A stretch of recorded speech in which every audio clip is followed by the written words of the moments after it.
Hello.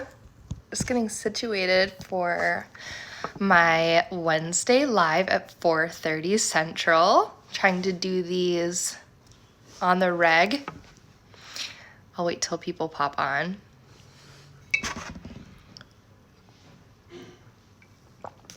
Today I'm going to be answering some questions that you guys sent me. And I'm going to be recapping my podcast episode from this week. And we'll see where it takes us from there and see what other questions you guys might have.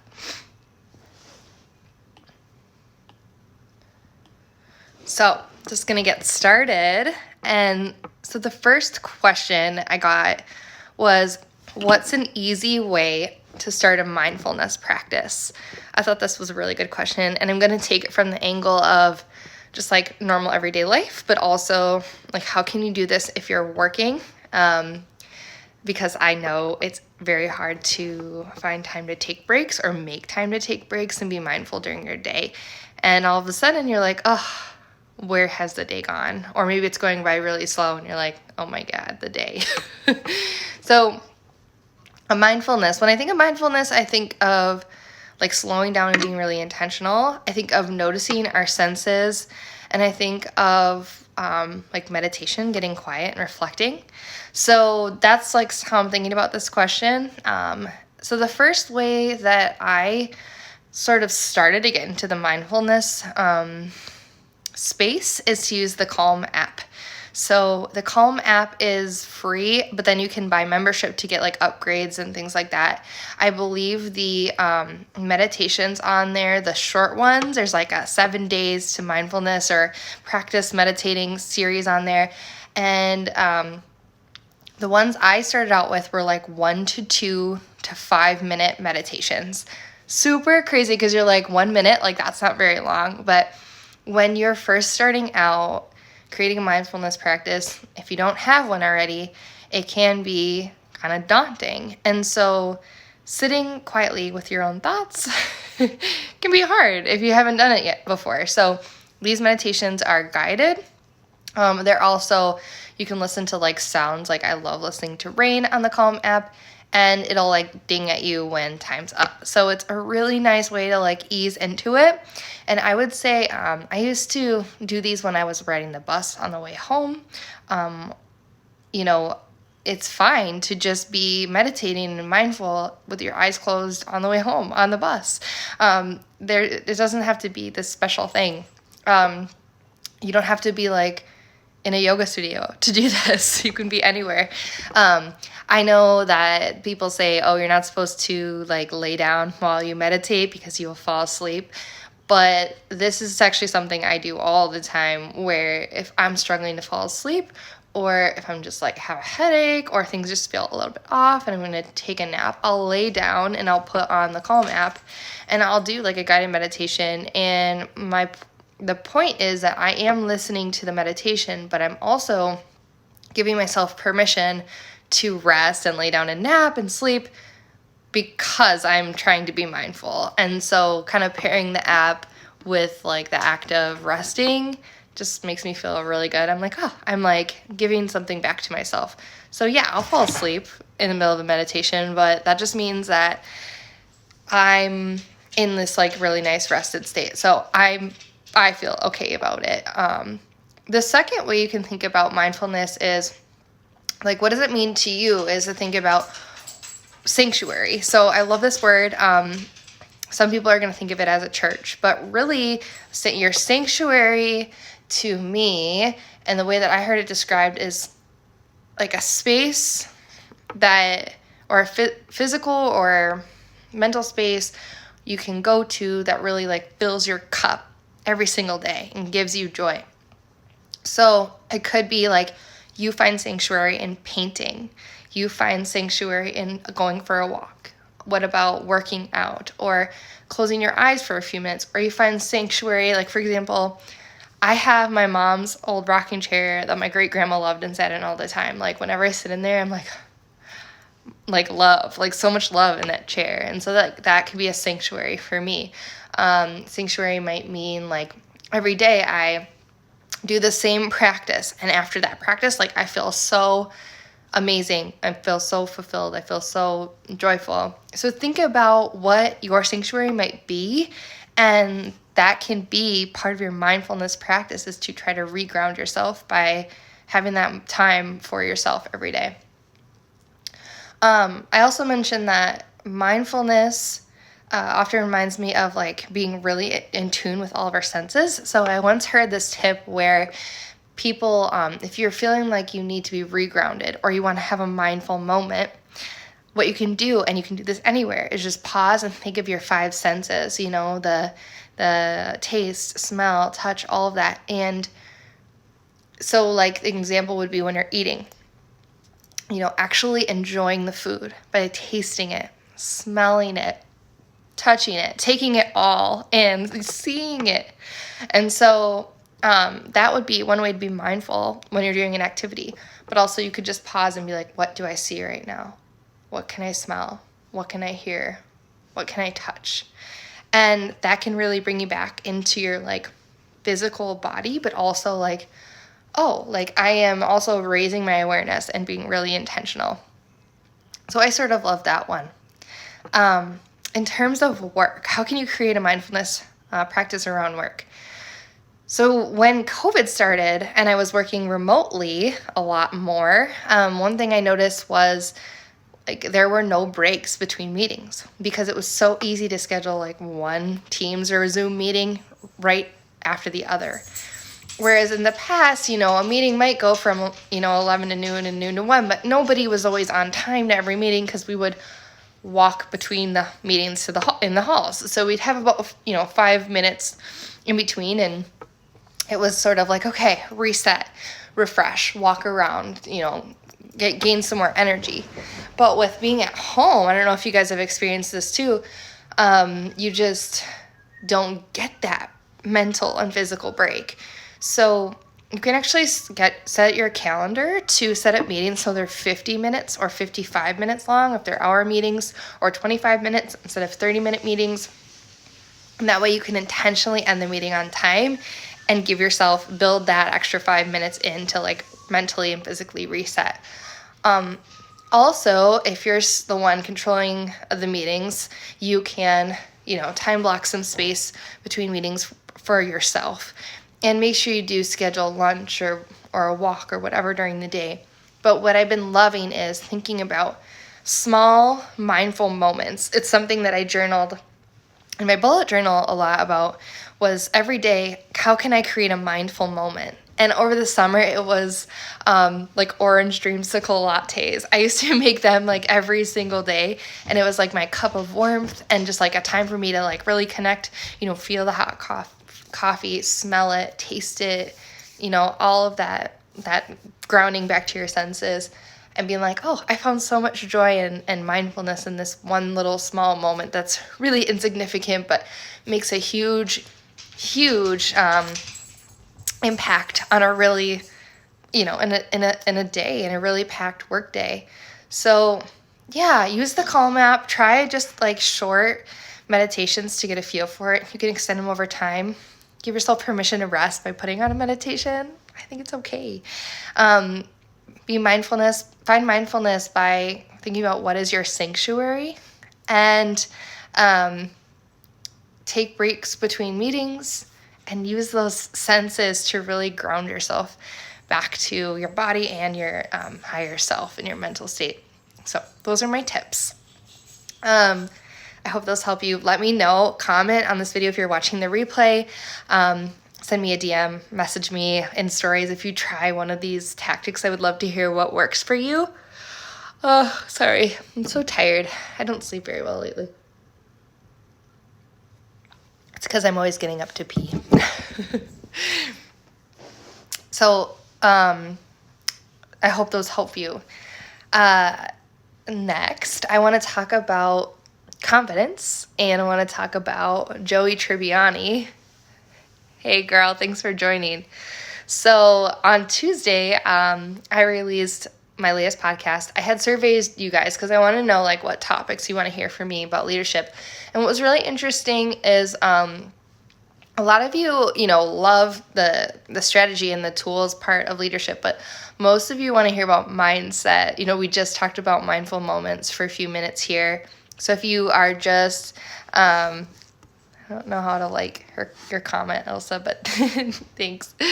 A lot of you want to hear about the mindfulness stuff about leadership. And so we just spent some time talking about that. And so if you missed that part, go back and watch once I posted on my IGTV. But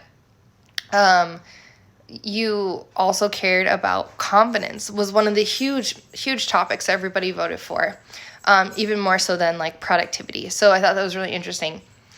So this week's episode was all about creating confidence in the immediate and in the long term. So one simple strategies for sort of boosting your mood and your energy and kind of like putting you in this mindset like, okay, I'm going to go do this. I can do this.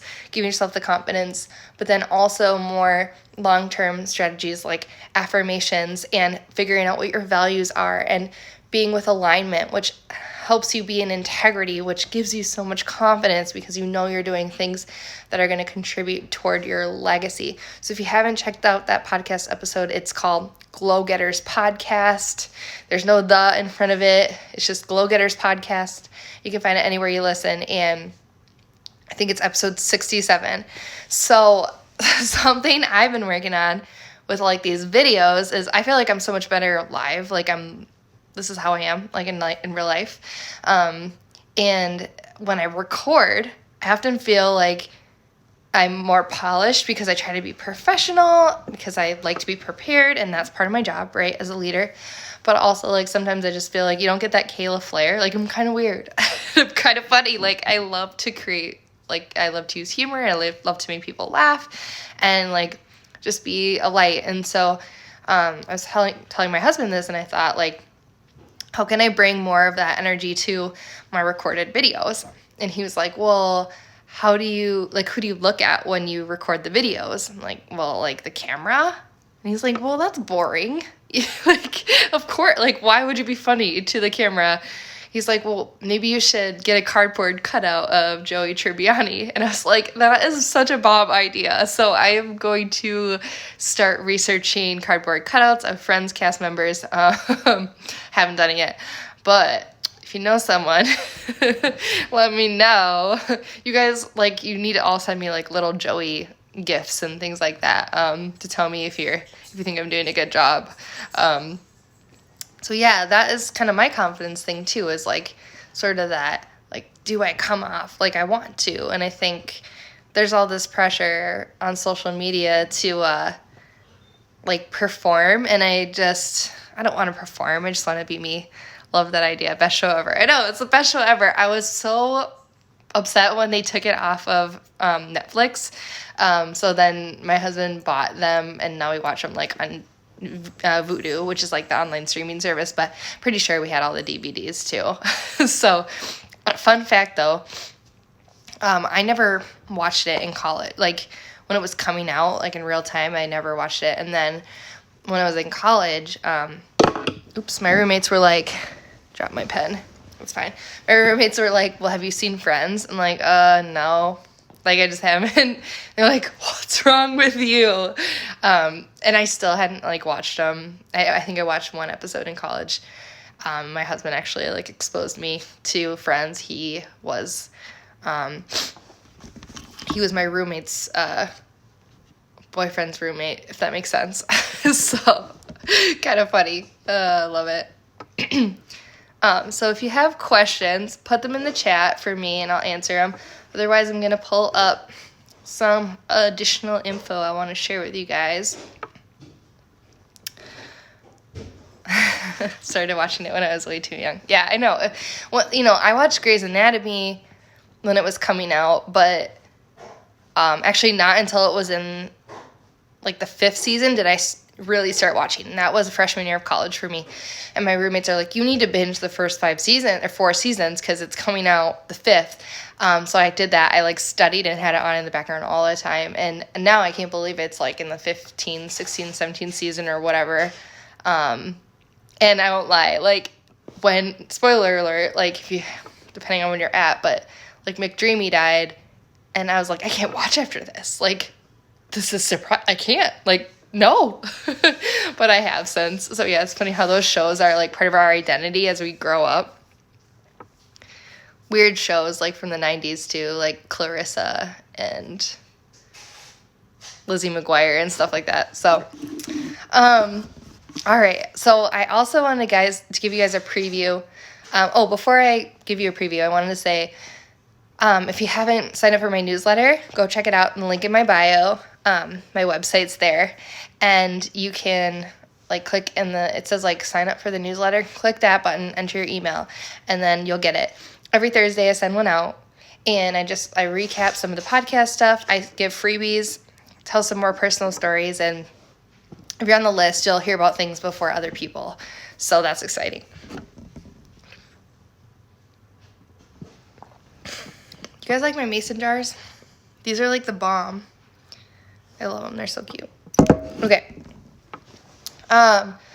Okay, so now I want to preview with you a little bit more about coaching. So I have a business on leadership coaching, and I was thinking about it, and I was like, well, what does that mean? You know, if you hear the word leadership coaching, what do you think of? And I know a lot of people might not consider themselves leaders, but we all are. I've talked about that before. We all are. So I wanted to give you guys an idea of some of the things I can help you with if you're interested in pursuing one-on-one or group coaching with me. Some topics I love to talk about and that I am good at are productivity, mindset, like we talked about, leading in teams, project management, communication, and creating vision and strategic planning. So those are some of the main areas. So whether you're in a manager role or supervisor role, or maybe you're overseeing more like operational work, or maybe you just are, like maybe say you're a nurse or something, but you want to get better at mindset, or you really aspire to lead teams, or you want to get better at project management, planning, implementing, monitoring, evaluation, all of that stuff. Those are different areas that I can help with. So in the next coming weeks, I'll be sharing more details about these different areas and share how you can connect with me on a deeper level if you're interested in getting more insight and working one-on-one with me or in group setting. So I'm very excited about that. And one thing I really want to do is help you bring your unique creativity and your you-ness to your work with confidence, all relating back to this confidence thing.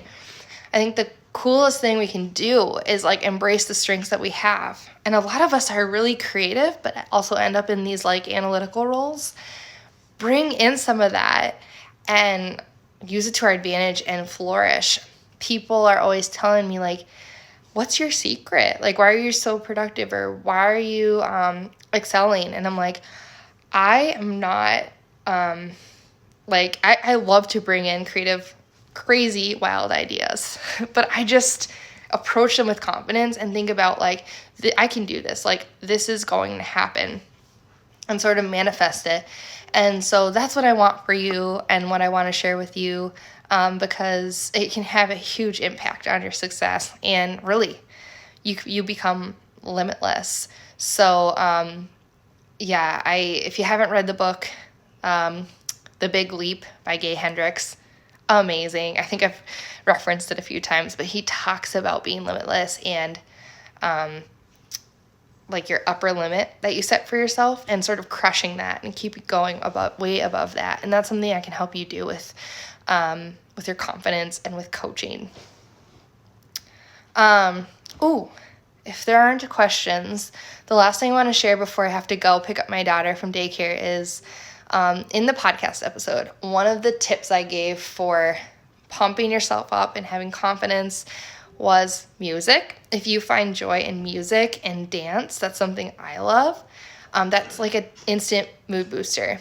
So I actually put together a Spotify playlist I think it's called Glow Getters Pump Up Jams. It's in the link in the podcast show notes. Otherwise, you can find it on Spotify. Awesome. Cool. Thanks, Ilsa. I appreciate it. You can find this playlist, and it's a little bit quirky because it's made by me. But I hope you enjoy it. It has really good songs on there, like Rock With You from Michael Jackson. Rock with you all night. So good. Ain't No Mountain High Enough. It has Believe by Cher. There's some stuff from Neo on there. There's like Flashdance. Oh, so many things. Whitney, Usher, like Kelly Clarkson, like it's all over the place. So go check that out. It's free. And, excuse me. Whew. I had so much candy today, you guys. Did you see my story? Oh, cravings.